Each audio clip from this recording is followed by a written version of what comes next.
than before already. So with this, I would like to share my presentation again. Mike, are you joining as well? I'm listening with interest, Stephan, but I think your presentation is going to be very comprehensive. Yeah, you just correct or amend if anything's missing. Good. IMIA CLG, and as Brendan already said correctly, company limit by guarantee. What's that all about? So last year we already proposed the new CLG company status, and I think we made a lot of publications and news about it that you were all given in the meantime.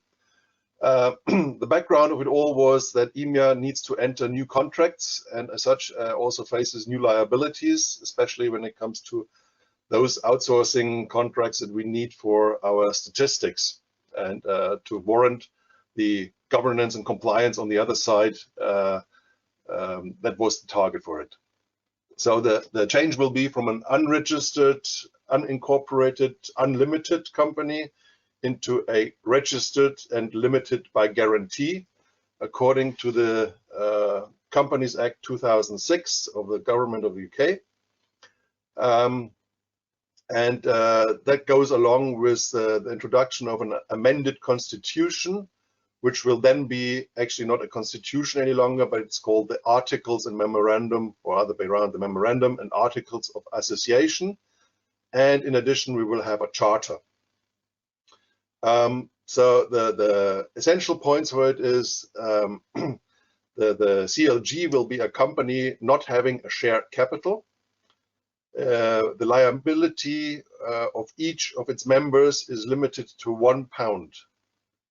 So that's what you're actually subscribing for, or your company is subscribing for.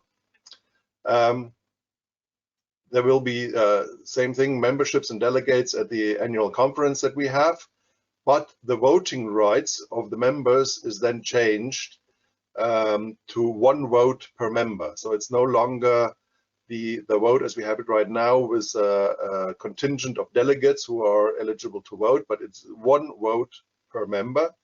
That's according to the statutes of the articles. The EC, they will become a board of directors, but we also opted to maintain an executive committee working, because we also thought it might be good to have non-directors in an EC as well. And then, of course, there are a couple of administrative arrangements. The financial reports have to be done in a certain form, statement of accounts, etc. So all this is well described on the Government of UK webpage. Not much of a change, and according to Max, also feasible to manage. So all that he had put as a pre-read on the IMIA webpage, and I'm absolutely sure that you had nothing better and keener to do than to read through all this. But we also gave you a couple of abbreviated papers in the conference invitation. So yeah, this is what we provided you since the last conference. All kinds of information material, newsletters, etc., that we put up to give you as much information of what's going to be ahead of us now as possible. But you can always still look it up if you want to get a very brief glimpse on the web page. As you said, there is an own special chapter now, which is called the incorporation of the new IMIA CLG, that you can see here on the slide. Oops, now I've changed, at least I've changed here in my presentation. Okay, going back. Right, so this is to give you an idea of what we have compiled in the meantime. On the left-hand side, that's the Memorandum and Articles of Association. It's a bit more comprehensive, I would say, as what we had as a constitution, but it's all built on the sample articles as they are given for this type of CLG on the company house webpage. Then on the right, a bit more abbreviated, is the charter, which is pretty much leaning on the previous constitution. And for those who want to get a real short introduction into it, we have compiled this overview on the right-hand side, giving you the comparison between what we did in IMIA before in the unincorporated association and what will be the new type, the CLG. By the way, what you read here, the articles, that's the 13th version of the articles that we went through with our lawyers and consultants to get it done right. Good, just to give you a bit of an overview of what we have done in the past, where we are standing today and what will be coming up next. So in September last year, in our previous conference, you members voted for authorizing the executive committee to go ahead with the implementation of the IMIA CLG. Then we did some initial checks with Travis and BIR Legal Services, how we can best implement that and what kind of conditions we need to have, and if it's all feasible for IMIA to handle the accounting, etc., which was approved. Then we already at the same time asked for some renewal proposals for the insurances we have as IMIA. For a short time, we will be running both associations in parallel, so that will be up until the end of the year. So that's why we need to have extra insurance covers. But fortunately, Max, Mike, etc., they're all handling that professionally. I'm sure nobody has any doubts about that. Then we drafted the articles and sent them for a first review to McDonald Oates.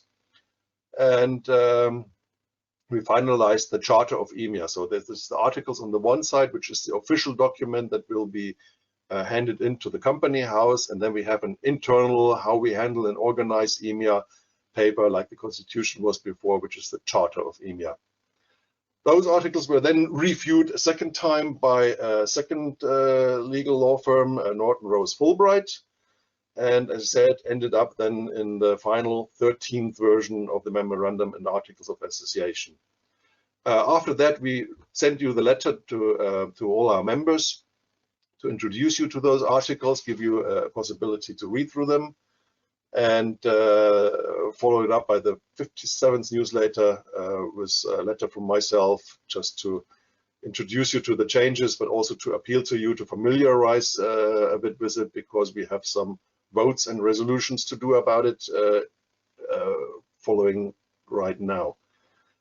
Last but not least, and at the end, we also had to face the challenge of doing a merger control review, because we actually implement a new association which consists of several insurers, reinsurers, associate members, etc., which certainly needs to be reviewed under the aspects of cartel, antitrust, etc.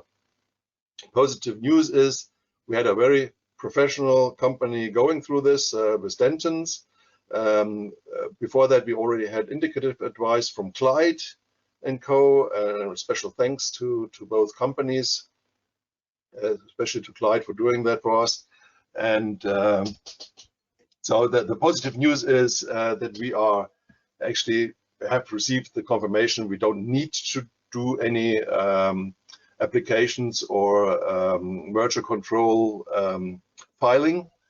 And Clyde then also gave us a couple of additional advice on how we should amend our antitrust statement. Minor changes, but still good to have those implemented, and that will be up for vote afterwards as well. Then in May, we also applied to the FCA for a sensitive business name request, because our association bears the name Insurance or Insurer in it, which was also not causing any objections from their side. And that's where we are today. The IMIA's members vote on the resolutions, which is what I'm going to introduce you to right now in the next step. And if we get your approval and we have a majority vote on the resolutions of more than 75%, then we can also proceed with the registration of the IMIA CLG, which we want to do as early as possible after the conference, in order then to actually have a clean cut between the association unincorporated today and the new CLG as from 1st January next year. So this is our plan, how we want to proceed, and you see that there has been a lot of work behind that, and I wish to thank the EC members for all their patience and extra work that they had dedicated to doing all this. I know it's been a tremendous amount of readings in the time. Good. Why are we doing the resolution now? Is because, I mean, we had the authority from you given already before, but we want to make rather safe than sorry, and want to make it absolutely sure, like this little buggy here on the big truck being secured as well. So we want to be there with the same support of you as members and assurance that we shall proceed with it. What we're up to, the long text is given here. I'm showing you that so you know that we're not hiding anything away from you, but it just says the first resolution is that as a nominated member delegate, you actually authorize the executive committee to undertake the following acts and complete and execute any documents required to do this. First of all, the donation of all assets that we have as IMIA Association Unincorporated today. Max is giving you a financial statement later on, so you will know exactly how much the donation of assets will comprise of. It's around about, let's say, £400,000. Those £400,000 and all other assets shall then be given to the new IMIA CLG so that we can continue with the organization, management, operation of the CLG actually from startup. At the same time, we asked you for the approval, so it's an and, so please confirm and the winding up of the current association unincorporated so that we actually only have one association at the end. As I said, for a short time we will have two until the end of the year, but as from the winding up, there will only be the IMIA CLG. If you are agreed with both of these proposals from the EC, please vote with yes. Just to say, in case we don't get the 75%, then we will have to do a re-vote and do those two questions separately. The other point resolution is we want to adapt the charter or the constitution as it is right now by following the proposed advice from Clyde & Co. As I said, minor changes. There's a new chapter H to the antitrust statement, allocation of customers or markets. All concerned should not discuss or exchange information on their respective intentions concerning customers or markets they intend to target or quotes to which they intend to respond. So we're not doing this in any of the meetings, conferences, EC, whatsoever. And a small amendment to the chapter B rates, where it says after the text which already consists here, the yellow part is added to it. Premiums paid by customers should be kept confidential. So these are the two resolutions that we want to go through. We have abbreviated the whole part here for the poll afterwards. So again, first question is please confirm your authority to donate all the assets and the winding up of the association unincorporated. And the second will be to amend the antitrust statement as proposed by Clyde & Co. And then just repeating those amendments here at the bottom of it. Optionally, if we ever find time during the conference, we can also go through a quick poll that asking you if you're fully supporting the articles of association and the charter, and that you will recommend your company to continue the membership by subscribing to the statement of guarantee of £1 of the IMIA CLG. But as I said, this is optional. We don't need to do that right now. How we want to do the vote, okay, first of all, is the EC members all recommend that we answer those questions with yes, please. And so as I said, 75% majority will be the approval of those suggestions then. So how we want to proceed is stated here. We are now entering into a coffee break or lunch break or whatever you call it.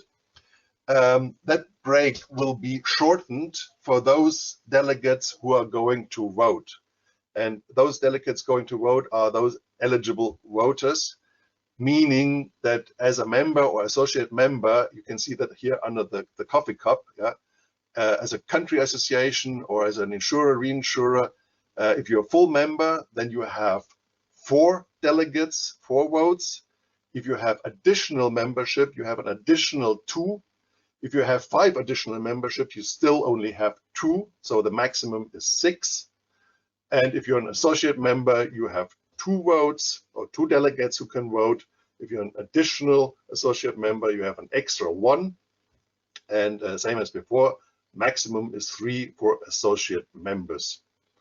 I hope you've all made up your mind. I know that a couple of companies have registered like 30 people here to the conference. Please look at it and make sure that you're not exceeding the contingent, 4 as a full member, 2 as an additional member, and 2 as an associate member. We will go into that break right now. I would ask all those delegates who don't vote, please log off. Get out of the conference, log off, so that we only have those in the conference who are voting. Then we can check by looking through the attendee list that we are not exceeding any contingent here. We will do that in the next 40 minutes. And then please log in after 55 minutes. Yeah? So from now on, 55 minutes, 1 hour, if you come back then the vote will be done, and then we can continue with the program.